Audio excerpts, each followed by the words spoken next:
Hey guys, Ash here from C4 Retech, and this is the Xiaomi Mi Pad 5 Pro.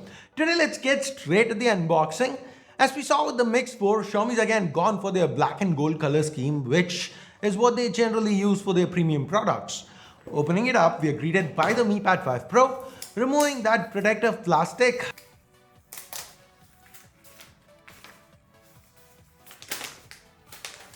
We then have a cardboard box which contains a USB Type-C to headphone jack adapter along with a quick start guide. That's pretty much it. Not even a USB cable in the box. Definitely no charger.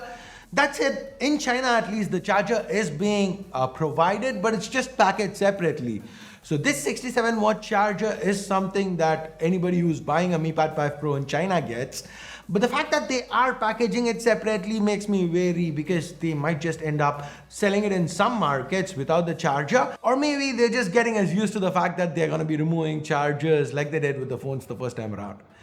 What is available separately though is this smart case for the Mi Pad 5 lineup. It's pretty much what we've seen with Apple, but here the back is also covered. It attaches magnetically and lets you prop the tablet up or down.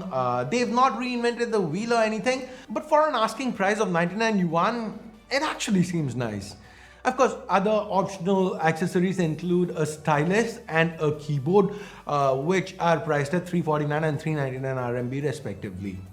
Now, if you want to pick up the Mi Pad 5 Pro or the 5 Pro 5G or any of the accessories that Xiaomi has on offer, 28mobile.com is a good place to get them from. 28 Mobiles, our video sponsor. They are your best option to import any phone or tablet that might not be available in your market. So I'll leave a link to 28 Mobile in the description below. Please check that out if you haven't yet. Okay, now returning back to the Mi Pad 5 Pro. You gotta love this build. It's pretty much an Apple iPad Pro. Yes, we've got a very similar 11-inch display here, similar pixel density, similar height, width, marginally higher thickness. It's also a tad bit heavier since it's got a higher capacity, 8600 mAh battery inside. But if you are somebody who likes the iPad Pro and wants an Android version of it, then this one seems to deliver. The build quality, it appears to be very good. We've got aluminum to the sides and the back, a beautiful high resolution display up front. Now anyways, let's just do a quick roundup of the placements. There's a proprietary connector to the left. Next we have the volume keys, a couple of microphones and a magnetic holder for the stylus add-on to the right. The power key, another mic and a couple of speakers are present up top. There are two more speakers to the bottom along with the primary microphone and USB Type-C port. Now, this is the first thing I tested out because speakers, if they were a gimmick, that would pretty much kill any tablet because tablets usually end up being media consumption devices, making speakers all the more important than on, say, a smartphone. And Xiaomi has indeed delivered here. The sound output, it's rich, it's loud. This is something Samsung usually does amazingly well. On their recent tablets at least. Now glad to see Xiaomi continue that and not cut a corner. One area where Xiaomi doesn't ape Samsung is with the display. Just like the iPad Pros, we have an LCD panel here. I'd have loved to see AMOLED, but sadly, that's not the case. Hell, even Samsung cut out AMOLED for their Tab S7, and that makes me really want to buy a Lenovo Pad Pro 11. But that's a story for another day. For now, this happens to be one of the best non-AMOLED panels I've come across.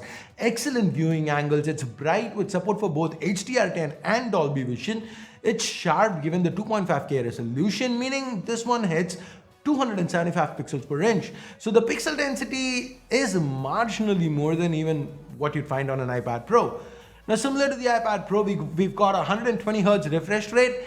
Of course, gaming is going to be amazing given we've got a Snapdragon 870 pushing everything inside. It's currently the highest spec you can find on a tablet on the Android side of things, at least until Samsung comes out of their Tab S8 series. We get either 6 or 8 gigs of DDR5 RAM to go along with 128 or 256 gigs of UFS 3.1 storage, which is all the more important due to the lack of memory expansion. With the games I tried running, the performance felt smooth, and yes, I really do suck that much at PUBG. The Mi Pad 5 Pro, jokes apart, feels like a hell of a performer. We get game mode support as we've seen on other Xiaomi phones. This is basically MIUI 12.5 built on top of Android 11. Now, generally, software has been the undoing of Android tablets. High quality tablet apps are found lacking on Android, and there's not really much Xiaomi can do about it. But for what it's worth, the performance, the user experience, it felt really smooth and fluid.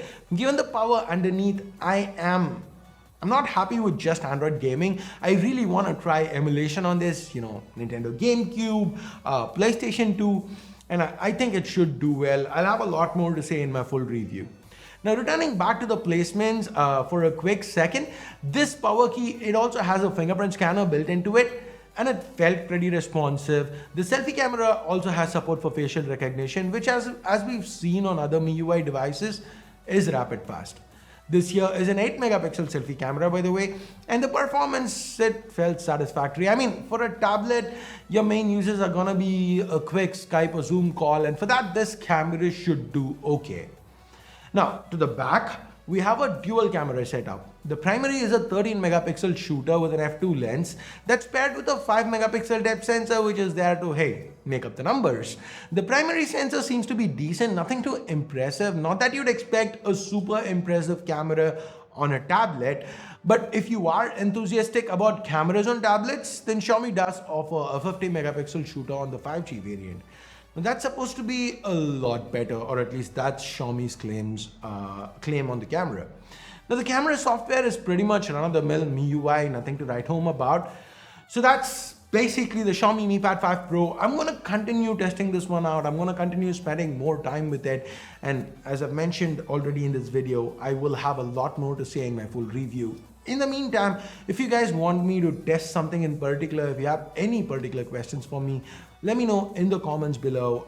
And while you're down there, also do hit thumbs up or thumbs down based on whatever you felt about this video. And oh, wait, I'm missing something. Oh yeah, the biggest part of this, the most important part, the price. That's the main reason why I'm so hyped for these tablets, and probably why you are too. The 6128 Mi Pad 5 Pro is priced at 2499 RMB, which is pretty affordable. Now, a few hundred yuan more will get you double the storage, and for that price, the Mi Pad 5 Pro seems to be killer. It's amongst the best value products we've come across in recent times. Xiaomi seems to have made an amazing comeback to tablets after a long time. So I guess that's it for now, for real this time. Thanks for your time. Thanks for watching. Till next time, my name's Ash. You've been watching C4E Tech, and I'm signing off for now. You guys have a great day. Bye-bye.